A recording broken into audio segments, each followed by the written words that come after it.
Mm-hmm.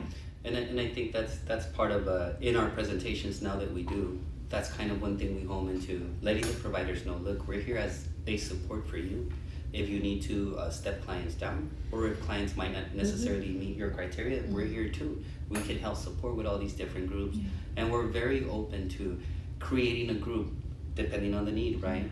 I think as part of one of our presentations, or our big thing in the PRC is depending on the need. If you tell me, even if you only have one individual, maybe we can meet them on a one-on-one basis. Maybe we can just work with them. However, with all that said, I do want to segue to why we're here today. Oh, sorry. We know you're busy. So. We know you're busy. And I asked Araceli to try to move my 1 o'clock to later in the afternoon. Oh, okay. And so today, we'll welcome everybody to our Service Area 7 peer podcast. What are we calling this? Coffee with a Side of Heating. What episode are we on, guys?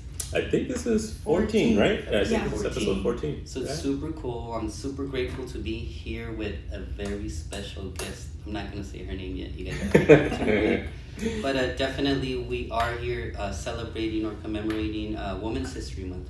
So we felt that it would be very appropriate to have a strong woman, a leader, here at our presence. And without further ado, maybe I can introduce Dr. Wong, and then have her introduce herself, speak a little bit about her role, and then we could do kind of a reverse, so what do we call it? Popcorn, since everybody already knows this. But maybe Dr. Wong, you can just introduce yourself and speak a little bit about your role. Okay, happy to. Hi, I'm Dr. Lisa Wong, and I am the new permanent director of the Department of Mental Health. I was acting for about 8 months. But I've been with the department actually for over 34 years. I started off as a student in Skid Row, and I actually stayed in Skid Row for over 23 years working there. And then I learned from a lot of my mentors that the equity that I was fighting for, the resources that I was fighting for, I wouldn't be able to make a big impact on that until I left Skid Row. So even though I didn't want to leave, I finally left. And I became a service area chief of service area 2, then service area 3, and then I was acting over the North County region, and then I was senior deputy director, and now I find myself here. That is so cool. That is so inspirational. But I'm not sure who else you'd like to pick from the circle to popcorn to. Matilda. Thank you. I'm Matilda Gonzalez. I'm a community health worker and peer with the Service Area 7 Peer Resource Center. I'll throw it over to you. I'm the last one. Manuel Rosas. I am with DMH. I am the Service Area 7 chief, and I have the pleasure of working with all of these wonderful people here. And also started off as a student. I did start off as a student worker. I grew up in the department, started off as an 18-year-old student, and there wasn't any gray back then. But you're back to the long hair. Yeah, it's almost long enough to donate it. You mean your hair was short at one point? Yeah. So there's still hope for me. My name is Jaime Gomez. I am the supervising community health worker here at the Service Area 7 Peer Research Center, and I'm also very grateful to be working with these awesome team members, and Mr. Rosas as a chief is amazing, and now having you here at the podcast is, it must sound like a cliche, but it's a dream come true. No, we're so very grateful to have you here. We were just sharing earlier how our podcast really grew. It's been amazing to watch its growth, to be at the 14th episode. Mm-hmm. I think I mentioned during the previous podcast, I didn't think this would fly past episode number 2. I was, worried, had my concerns, but now I feel like we have some type of equipment, we have a room, and we're actually doing things. But to be here, kind of, how would I say, aligning more and more with at least what we feel are our priorities here in the PRC for our community members, and being able to share with them information that's relevant to them. Coming to this month, which is March, and celebrating Women's History Month, and having a powerful woman here, a leader in our community, which we were kind of commenting earlier in terms of, I think all 5 Board of Supervisors are women, mm-hmm. right? Yeah. How does that make you feel? guess I feel just really privileged to be in this position at this time in history. You know, to have all 5 board of supervisors women, all 3 health department heads women, the CEO is a woman. It's pretty astounding when I take time to think about it. And there are times when I just honestly didn't know what I was doing in this role. Like, how am I the director? I like still probably think of myself as a student in Skid Row a lot of times. Like, what's going on? And honestly, I came to a realization that because in my head, I pictured a Department of Mental Health director as like an older white man, you know? Or, I mean, no offense, doctors, you're not older, I mean, middle-aged, you know? But, I mean, that was the picture, and I'm not that picture. And I remember when I was first Service Area 2 chief, and I went around to meet all the legal entities, because at that time we were in charge of all the contractors in our area, and I walked into one agency, I won't say who they were, but it was the CEO and president and all their executive management, some of their board members, and seriously, the whole room was like all older white men. And to top it off, I walked in there, and this is the first time they met me, and the CEO, president, looked at me and said, "You're a girl." At first I was kind of floored. Like, that's not the reception I was expecting. But then, I took it as an opportunity to own that power and say, "Why, yes, I am." And I came in with my group, and we sat down and we started to talk about business. And I think that having now the supervisors and all these other amazing women role models helps me to kind of own that and be able to feel that power of like being a woman in this position and what that brings, and especially being a woman of color, I think. And the Department of Mental Health has only had one other woman as the director, and that was 25 years ago. We haven't had a female director for 25 years, and never a woman of color. Yeah, that's true. So that's amazing in its own. It's the education you're providing, but 25 years, that's a long time. Yeah. Well, we talked about that at our last SALT meeting, and community members where we took an opportunity to commemorate Women's History Month and just people to acknowledge important people in their lives, females that made a positive contribution. And everyone was talking about different roles, but we really then highlighted like how LA County is kind of setting the trend, really. We're still making history with having just strong, influential, powerful women and in significant roles. Like even this, we're the largest public mental health system in the country, I think, right? Yeah. And you're at the head of this. You're leading all of us. And that's, our department is looking a lot more like our community, which I think goes a long way. That's one of the greatest tools that we have right now for engaging the community, is just that people look to us and our department looks like the community that we're serving now. And that in itself is inspirational. Yeah, and I'm really proud of how the department has done in that respect, because I was looking at language capacity. Do you know now about almost 1/3 of our staff across the whole Department of Mental Health are Spanish speaking, bilingual Spanish speaking. Yeah. Like officially. Yeah. Like not like my Spanish. They passed the test. and I think that is like really awesome. We've been growing our capacity in other languages too, because we want our people to look like the community, because we should be from the community, representing the community. I think that's really important. Yeah, absolutely. And sorry, Mandy. And when looking into that, retrospectively, 25 years is a very long time. You've mentioned that you have a lot of experience in the clinical side. Who inspired you, whether on a personal or on a professional level, to become the leader that you are today? I think I've been really fortunate to have some very good mentors. I think like one of my early mentors was a nurse in Skid Row named Lonnie Tsuneshi. And she's just this tiny thing. I'm not even sure she's 5 feet tall. She's Japanese American, and she's a nurse, and she had been in Skid Row. And while I was in my bachelor's I was about to start my bachelor's practicum at LA County USC Hospital, and that was considered like, oh, that's a really prime like placement, and they usually didn't take like bachelor's level people in practicum.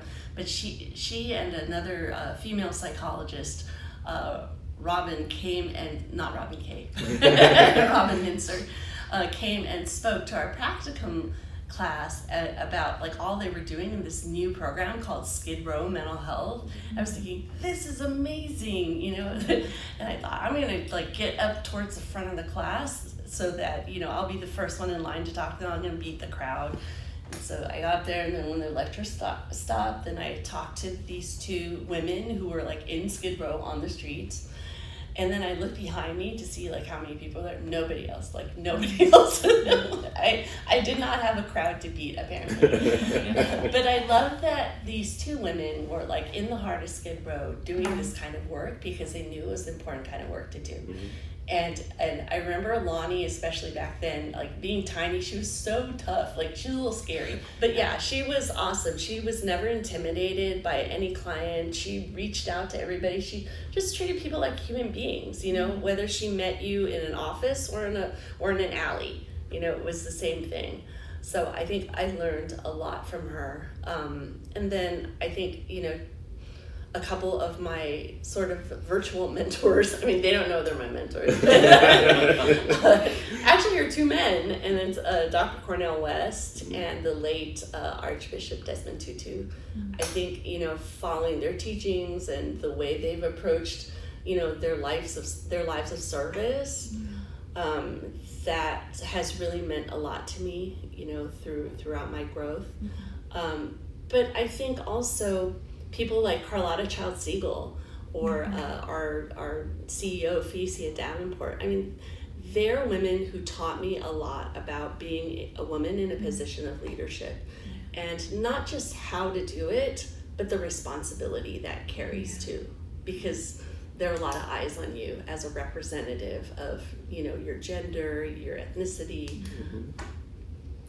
And I dare say that sometimes we kind of carry that leadership into our own families. So we're the leaders in certain respects of our families, of our friends, and trying to set a good example as individuals. Always modeling in a sense, right? Exactly. And like you said, kind of, you know, just being mindful that people are watching you, you know. But that's really amazing to hear. It's one of the things you're speaking about, which I was thinking even speaks to your personality in terms of working with the homeless population. A lot of people tend to shy away from that. You know, if you say to anybody, hey, I'm going to work in Skid Row, they're typically like, no, I don't know if I want to do that. But that speaks a lot to maybe, you know, why you chose this career, why you pursued this, and, you know, your willingness to want to help. You know, sometimes, homelessness can be tough, and not to go into that today, but like, you know, my dad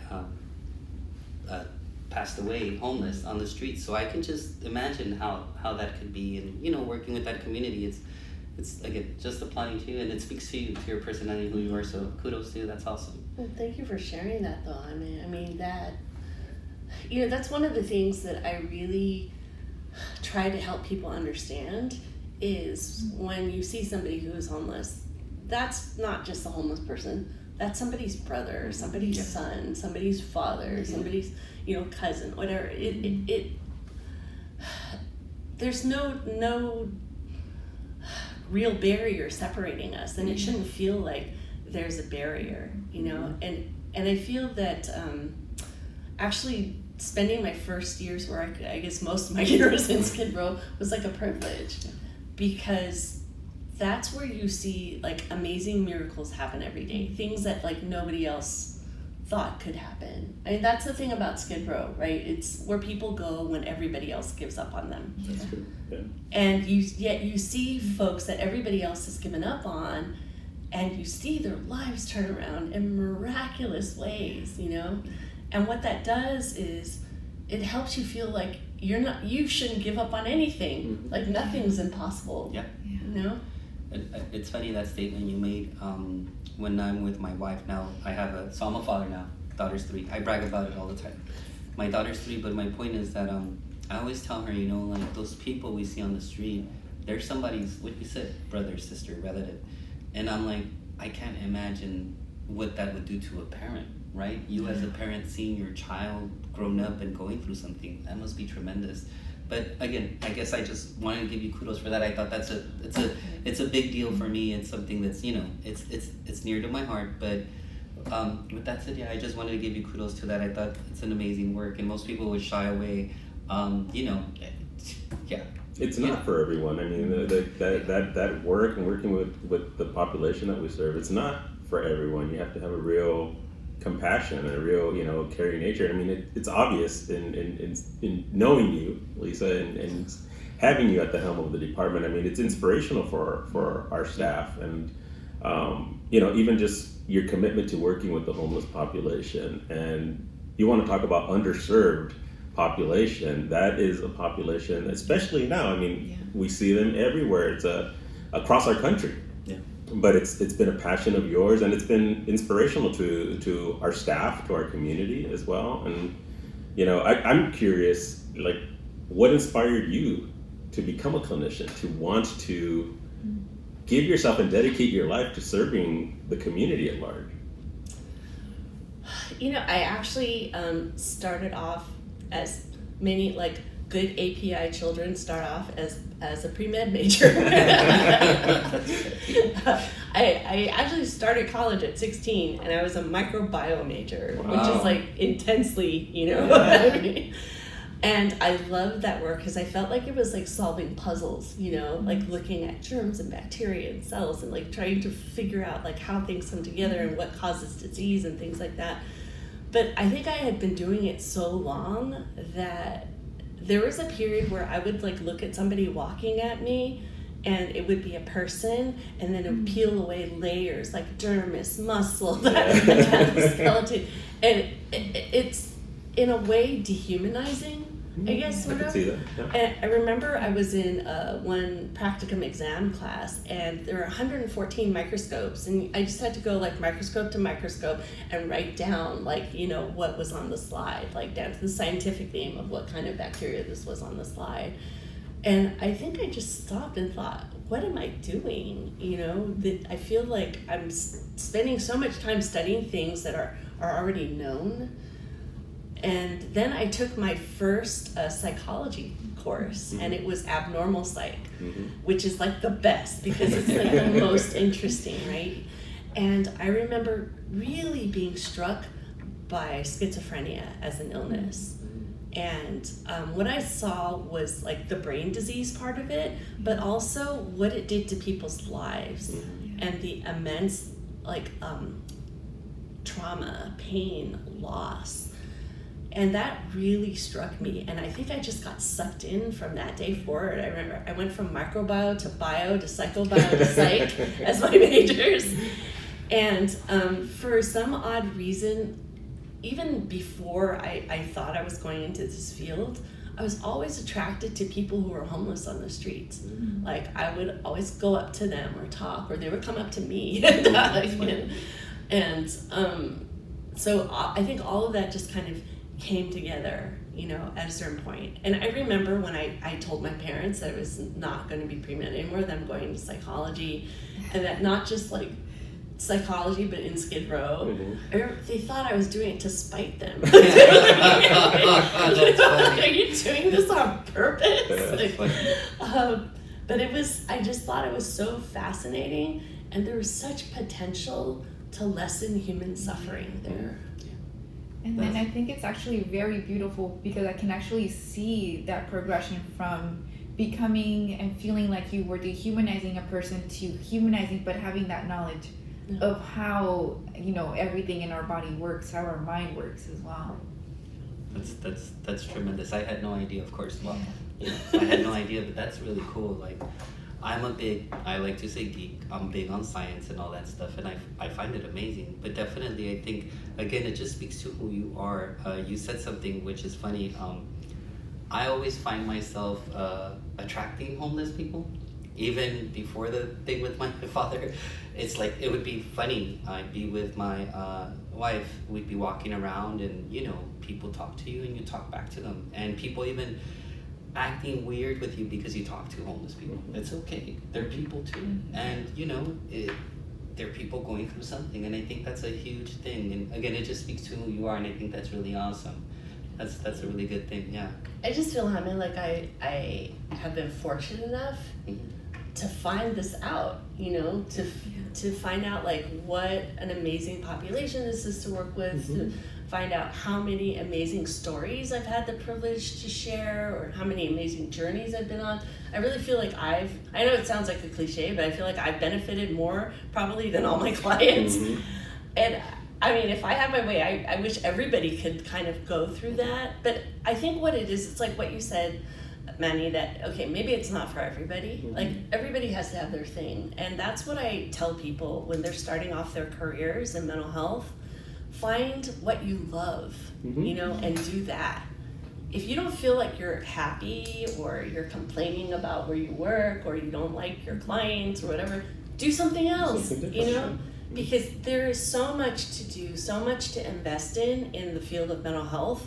You find something you love, because you know what? At the end of the day, that's what our clients deserve. Absolutely. Our clients deserve having somebody who loves what they're doing. Yeah. People who care. I think that you're absolutely right. It's funny you say that.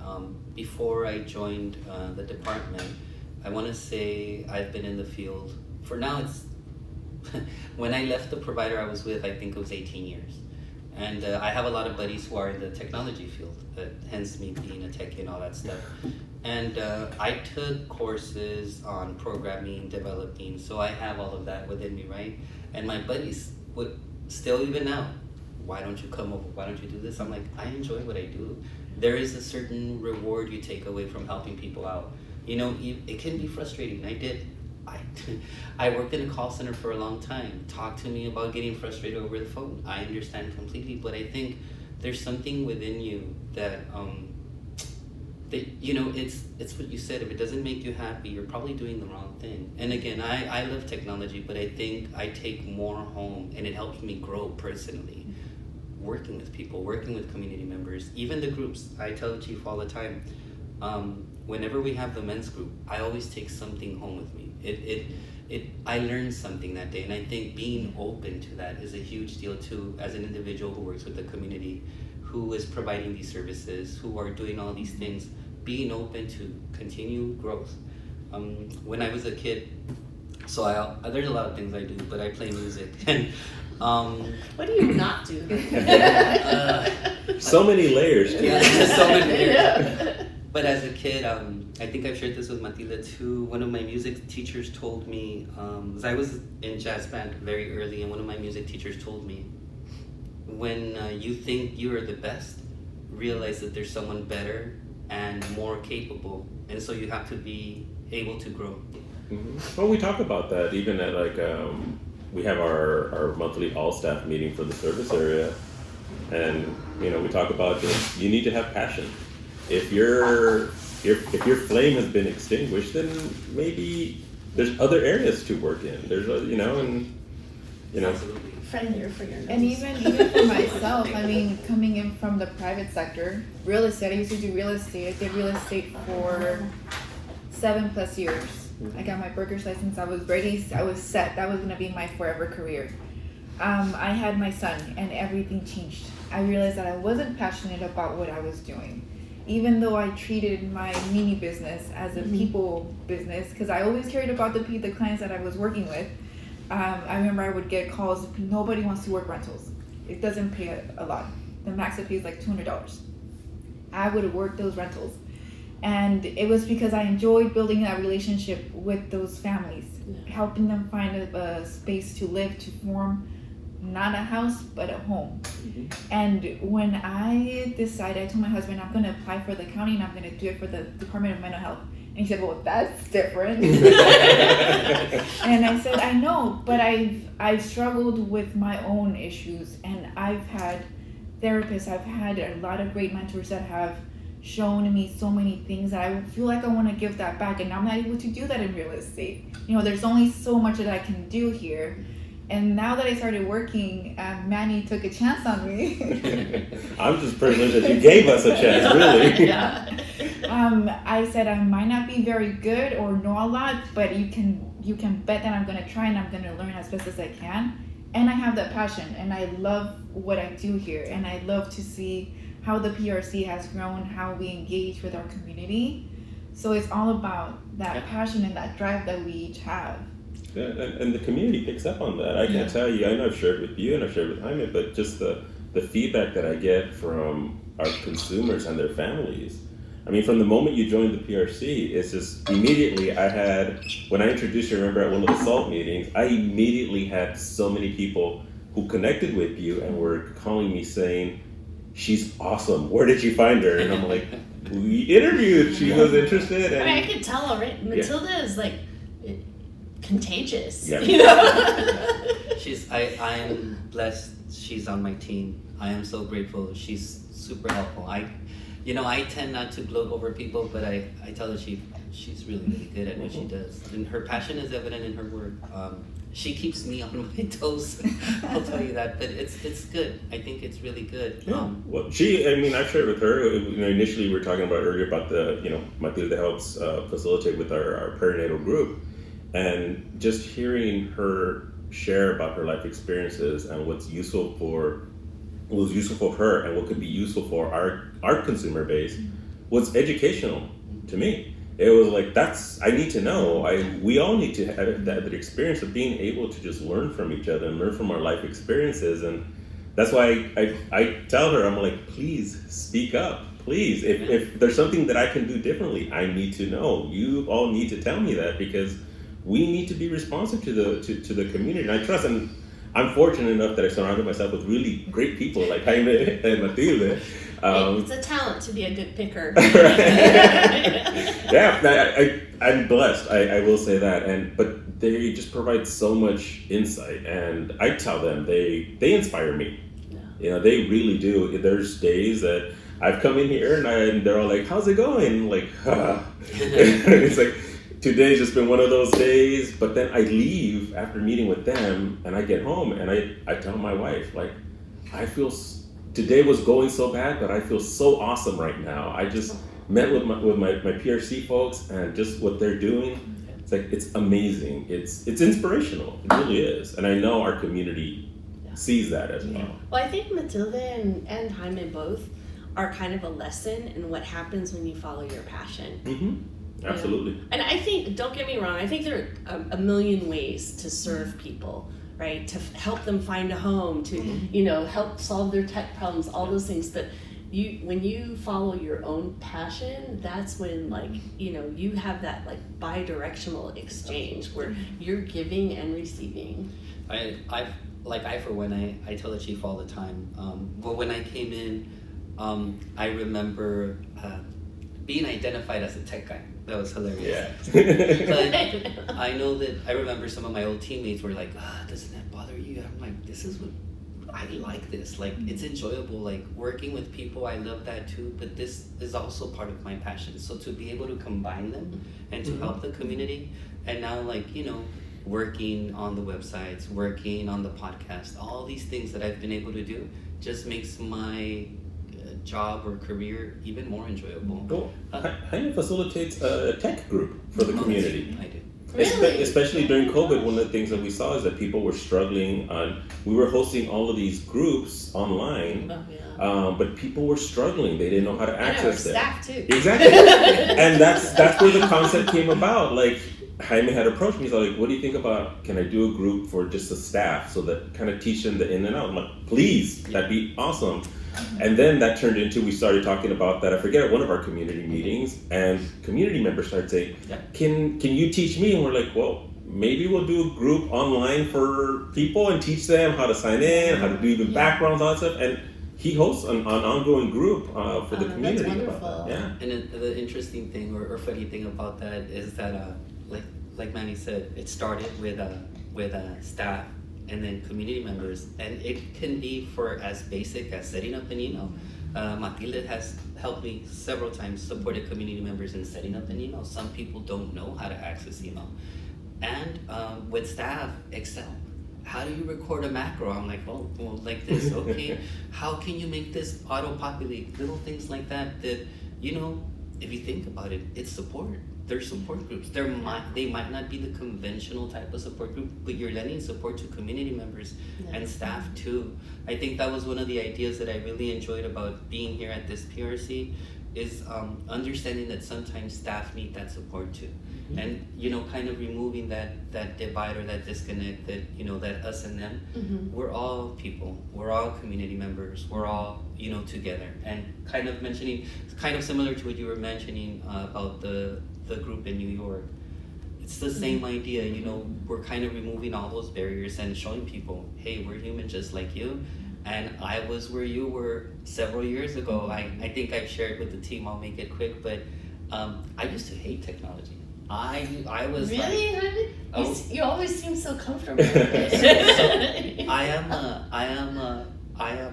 I'm just gonna say, I don't know how this is gonna come out, but I go hard or go home. So when I first met my wife, now my girlfriend then, she bought me my first iPod ever, the little nano iPod. Yeah. Oh yeah, for music. Yeah. So I was so upset. Why? Because what am I gonna do with this thing? And she said, you put music in it. And I said, how?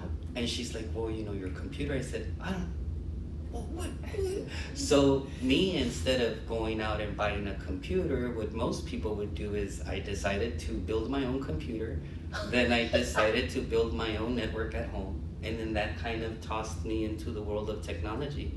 I realized I could do it. I realized that not only could I do it, but again, I started learning programming, taking classes. Long story short, I was once there at that point where I couldn't be bothered with technology. But now I think at the point where I'm at, to be able to share that with community members and staff alike, to be able to support them, I think it's really cool. It makes my job here a lot more enjoyable and tolerable. And we're all benefiting from it, quite frankly. I mean, again, we talked about the podcast. This was something that was born out of the community. Yeah. They're the ones that approached us and talked about it. We had one of our peer leadership groups, we had a youth who asked, why doesn't the Department of Mental Health have a podcast? Because he was going to a community college and he said, I just can't get this information all the time. I don't know why you guys don't do this. And I acknowledged at the meeting, I said, you're right. I don't know why we don't do this. Let me see what we can do about this. So we had been already kind of talking about it, and it just came to fruition. And the first time that we really got the approval to kind of move forward with this, and we had to jump through all the hoops, going through like CIOB, PIO, everyone, but we got the blessing to move forward. The community embraced it. Yeah. And I mean, two individuals who could have gone into different fields, technology and real estate, have been able to bring those skills into our department, and now sharing that with the community, we're benefiting from it, quite frankly.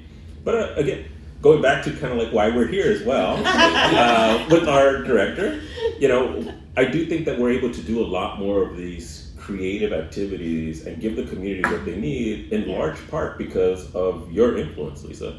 Even as you were my chief at one point, you're my senior deputy, and even coming into the service there, I remember your guidance and your leadership was go out and do what the community needs. You really pushed us to go out and think outside of the traditional borders of mental health. And I think, again, as a system, we've been benefiting from it. I'm super excited that you're our new director, because I definitely think that it's going to take us to that next level. Nothing against our previous leadership. I think they've all done magnificent work and growing the department to where we are. But I also think that we need to change and adapt to the needs of our community. And I couldn't think of a better person to be in that role than you, who has really started off as a clinician, has grown throughout the department. But I'm also curious, if you could tell us a little bit like what your vision is for the department as the new director of DMH, as the new director of the largest public health mental health system. Well, that's not intimidating. Sorry. I think one of my goals is really to bring our department together, to increase the sense of connection we all have with each other, and the transparency, the trust, because I feel like, it starts at home, right? if we have a healthy home, our DMH home, then we can take that into the community better. When we're not healthy at home, it's really hard to do very good work outside. It'll be fragmented, it'll be, inconsistent, whatever. Not that people won't try and do great things, but I really think it really starts with the core of who we are as a department. And we build that identity that what our mission is. Our mission is really, it's very basic. It's contributing to the well-being of others. Yeah. That's what we're about. But that includes all of us too. Yeah. And then, we take it out, right? So I think that's one big thing, is to build that sense of connectedness and trust and relationship. I think the other thing, which is, really a passion of mine, is to bring the best resources, help, interventions to communities that normally would not be able to pay for it. I don't think that how much is in your bank account or what kind of insurance you have should ever dictate the kind of service you get or what you have available to you. That's why, we're expanding TMS, the transcranial magnetic stimulation. We're rolling out neurofeedback. We're doing a lot of things that usually, like, the people in our system would not have any access to. Yeah. It's only people who could, not even sometimes insurance, but like private pay. Yeah. But and this all starts like when I was in Skid Row. One of the things I always told my staff was, I want this to be like my private practice. I want this to be the best, because the people who live in this community deserve the best. That's awesome. It's funny. I remember the presentation on TMS from Service Area 3 when you said that, it triggered me. So that was really cool, because I do remember that part of that presentation was this was only available under certain insurances at that time. So it's really cool to bring something like that to the community. And definitely I couldn't agree with you more. Our communities need the same type of services you should be able to, or you can access with your insurance. There shouldn't be a difference. We should be able to support them in what they need. So I think that's really cool. And even kind of part of our model. A lot of the times, I'll call it a pitch, but a lot of the times when we go meet with maybe a youth center that we want to be placed in, or maybe a different provider, I always say, I know it sounds too good to be true, but literally, this is what we're offering. We can do all these things to support each other. But absolutely, that's a great vision. That's a great approach. Yeah, a lot of the work that our teams have been doing has really been, and we've talked about this before, is in rebranding the perception of mental health of our department. It's, I remember, and they can attest to this, when we first started really kind of rolling out all of these new activities, we were viewed by the public as the Department of Mental Illness. Because it was like, no, you guys deal with people that are in much worse severe situations than us. And we really had to kind of re-educate from community members to politicians, local politicians, about, no, it's about mental health.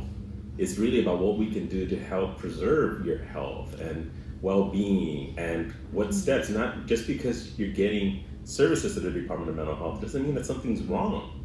In fact, it's to support you and hopefully prevent from something worse coming about. And it's been a lot of work. I know our peers have been key in this process because they are the role models. They set the example where now when we're at a point where we're trying to look for space for them to host groups, now we have to turn people away because we don't have enough staff. We're like, we're already running a lot of groups. Our calendar's pretty full. But it's a good problem to have, right? Absolutely. My nickname for the PRC is the little engine that could. Because we are few, but we make it happen, and I think that's what's more important. And just shows the passion again of the team, of the entire team, and what we can do. Well, that's kind of like we joke around, right, at our community meetings for Service Area 7. We call ourselves scrappers. We do the best we can with the little scraps that we have, but that's true of our service area and our community. We make miracles with the little bits that we have. And it's not so much looking at what we don't have, but looking what we can do, what we do have. Yeah. And that's an important thing. I think that's such an important point, Matilda. I think even when I think about the people we serve in our system, we have some folks who maybe have led very stable lives for a really long time. And then we have folks who like maybe don't want to take medication, aren't doing well, maybe still struggling with hospitalizations. But everybody can have a better life. Nobody has a perfect life. That's good. But everybody can have a better life. And I see our mission, wherever a client is, we can be there at that point with them and help them to have a better life. Yeah, absolutely. I think I agree. I mean, when I was back when I was in Skid Row, we used to do a lot of testing, probably because I was a student. So a lot of times, like, we test somebody, and it normally, like, there's this test called the MMPI, psych test called MMPI, and there's these scales. So the two scales people would spike on were typically depression and psychosis. But with the clients, we were seeing a lot of psychosis. And as we help them to stabilize, we get them on medication, we get them, with a therapist, we find them like a place to stay. You see like that come down, but what was really interesting was depression shot up. Because now you're helping somebody be more reality connected and see their lives more clearly, and they're seeing that I am staying in a single room occupancy hotel in Skid Row, and this is not what I envisioned for my life. Interesting. And so it really took like other interventions, helping people build that sense of connectedness, really doing therapy, doing the groups, doing the helping like people find what their outside interests were. That was where we made the difference to be able to bring the depression scale down. That's interesting. I would have never thought about that. That's so cool. Yeah, because that's how sometimes we think, oh, our work is done now, right? Yeah. They're on medication, they have a case manager, and we got them into an SRO.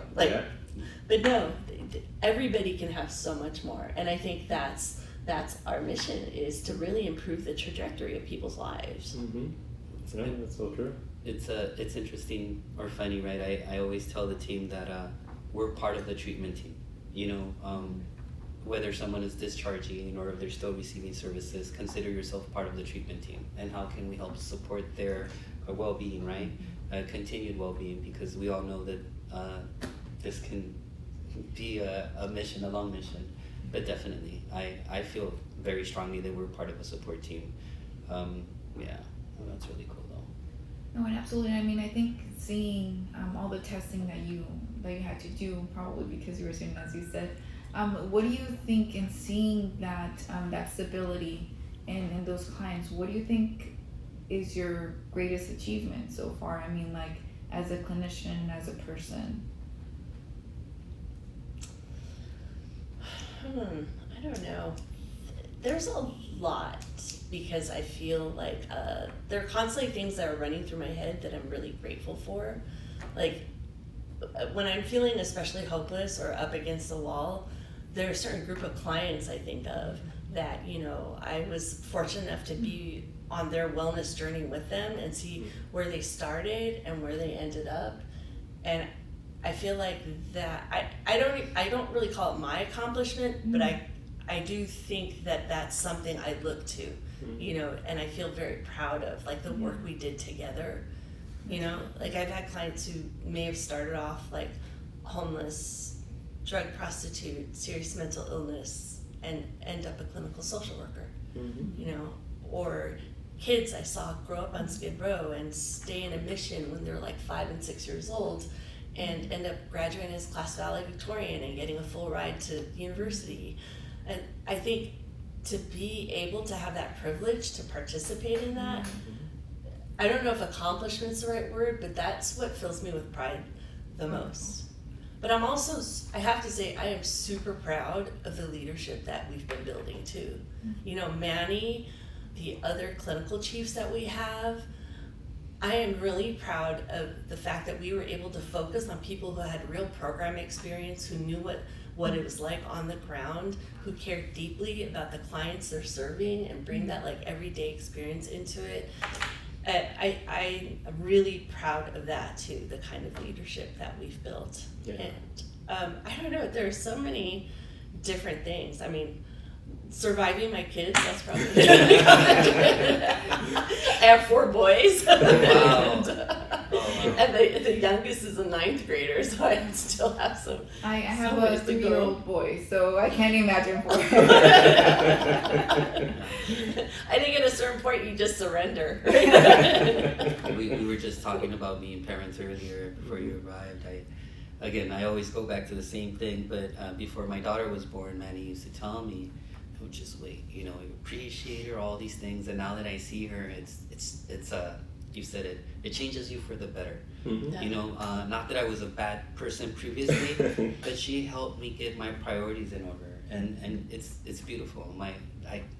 Matila knows my daughter. Yeah. It's a beautiful thing, she's I was sharing with them earlier that she's gotten into the Addams Family, and Oh my gosh, really? and it's hilarious. You'd have to see her, and her thing is Wednesdays. So this Sunday, my wife did braids like Wednesday. So she Oh my comes to gosh, me in a that's little cute. dress, and she's like, "Dad, can we paint it black?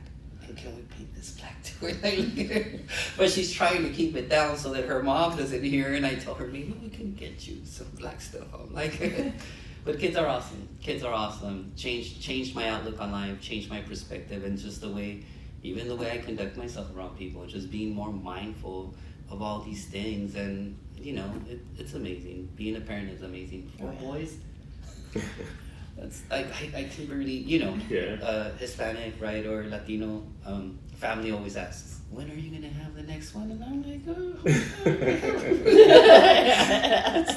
It's my advice, space them out. Great advice. Yeah, we talked about that, being a parent and how, personally, my kids just every day, they make me want to be a better person. We've done some awesome events, but out here, and some of them even, my kids don't know we're inspired by them. It's my son, he's the oldest, but he's 10 years old, and as a little kid, we would be walking around, and sometimes we would see we're walking up and there'd be a homeless person, so I try to move him a little bit to the side just to be careful. Not even really thinking about it, but my son, I remember this one key time, actually stopped me and was like, "Daddy, why is that person living there?" And I kind of tried to talk to him, trying to be a little age appropriate and stuff, and he basically turns to me and he's all like, "I've been trying to save money for," he's into Legos, and he's all like, "How much money have I saved up?" Because it was for every grade I would give him a certain amount of money. And I told him, I said, "You're about $50-$60 right now. Why?" He's all, "Can I take that money right now and give it to this person?" And I was like, his Lego money. Exactly. And I was like, "Dude, I mean, we can give him $5 or something." He was like, "But no, if he's living on the street because he doesn't have a job, then how's he gonna work if his clothes are dirty like that? He needs money to really help him out." And I was like, "You're right. I can't argue with that." And it's just that innocence. And I was like, "Okay, but you know what? We're not using your money. Your money still, we're saving it. We'll give him the money. We'll give him the same amount of money, and hopefully that'll help him."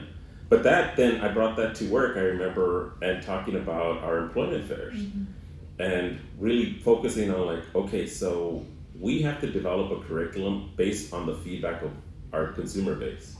And it's been a lot of work, but we were actually just talking about this earlier, is identifying an opportunity to the community, asking them for their feedback, and then they're structuring the courses based on what the consumers are saying that they need support, and then giving them, really putting together clothing, resume building, mock interviews you guys are doing as well with them, and then asking them what field they want to work in, and bringing employers in those fields so that they can get gainful employment.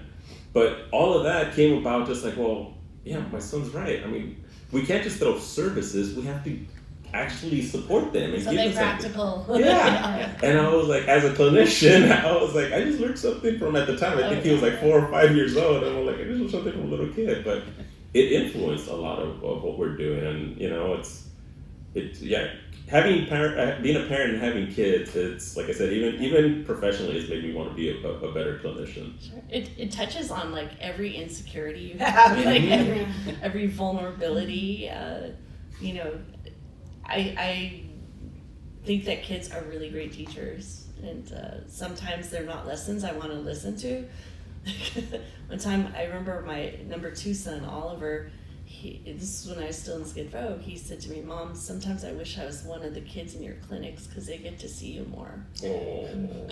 And I was like, oh my God.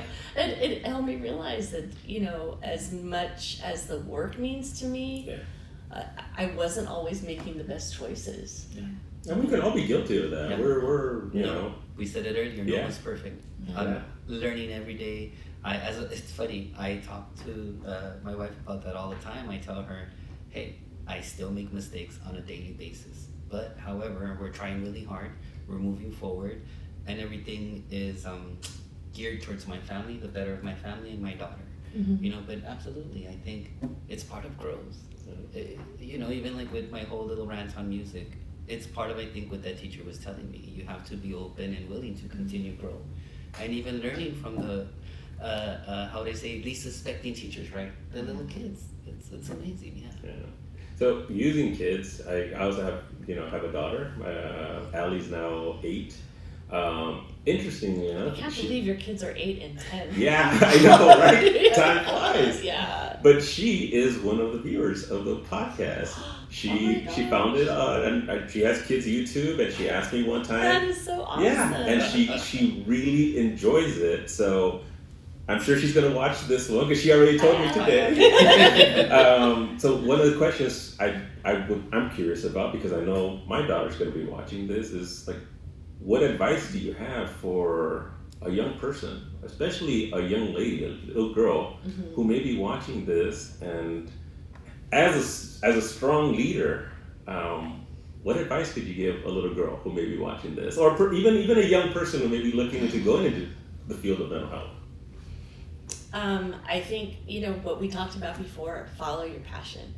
You know, I think I can't say enough how important that is, to feel devotion, excitement, to have that sense of vocation and not just like a job or what's going to make you money or whatever, what people expect of you. But, you know, learn that about yourself, like what gets you excited about getting out of bed in the morning. I think that's really important. I think also don't accept the limitations that other people put on you. You know, I think especially as a woman, there are a lot of expectations. Like I mean, I don't think he'll watch this podcast, so I can say this. My ex-husband. I was young, we got married in grad school, but, you know, I was doing a doctorate, he was doing a doctorate, and I remember something we hadn't discussed because it's just assumed, like, we're both in PhD programs, so he's at Caltech and I was at Claremont, you know, we're going to come out and work in our respective fields and everything. I had no idea that his expectation was that he would work with his degree and that I could volunteer. Oh, wow.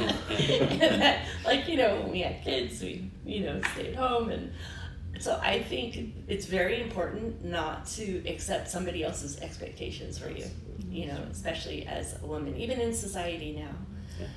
Yeah.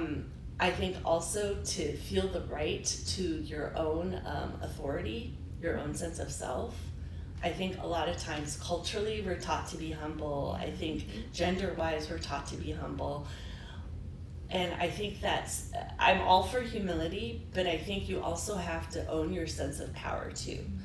Because if you don't do that, I don't know how powerful you'll be able to be for other people as well. That's awesome. And I think, you know, lastly, so important to pay it forward. I think when you get to a different place, then you've got to reach back and pull people with you. You know, I think that's really important. I remember I was speaking to somebody about this who she really advocated for me. When I didn't advocate for myself, I was just thinking of like what needs to be done. And she said that, you know, there were many times when she knew she was doing the most work in the room and was the only woman in the room and was paid the least in the room. Wow. And so I think it's very important that, you know, you look around you and see who else you can empower and who you can reach back to and pull up. Yeah, that's awesome. Again, just nodding my head. Someone gave me an opportunity years ago, and I always say, you know, in my small shoes, I always tell Matilde I'm really big on giving people opportunities, like especially if again, even in conversation, you said to Manny, it's a good quality to be able to pick somebody, right? Sometimes it's a hit or miss. You might, you know, my skills aren't as good, but still to be able to reach back and give somebody that opportunity, especially if you see them maybe where you were a couple years ago. But that's amazing. Yeah. So that shout out goes to Allie. Inspiration for the future. Yeah, thank you for saying that. Yeah, because I know she will be watching, and those are powerful words. You know, you're saying like when you wake up in the morning, what like motivates you? I was immediately thinking of my son because Lennon will probably be watching this as well. But it's like I was like, oh, he wants to get up and either do Legos or play his guitar. Those are the two things. Oh my gosh, he plays guitar. True to his name. Yeah. He plays guitar and he sings. I'll have to invite you to one of his shows. Please. Yeah, he's passionate about that, and you'd see him, and he's a shy little boy. He's pretty reserved, but when he's on stage, he's there with his guitar. He's a showman, and it just first time it like filled my eyes with tears, and I had to put my sunglasses on, and it was like even my parents were like, "Why are you putting on sunglasses?" I was like, "None of your business."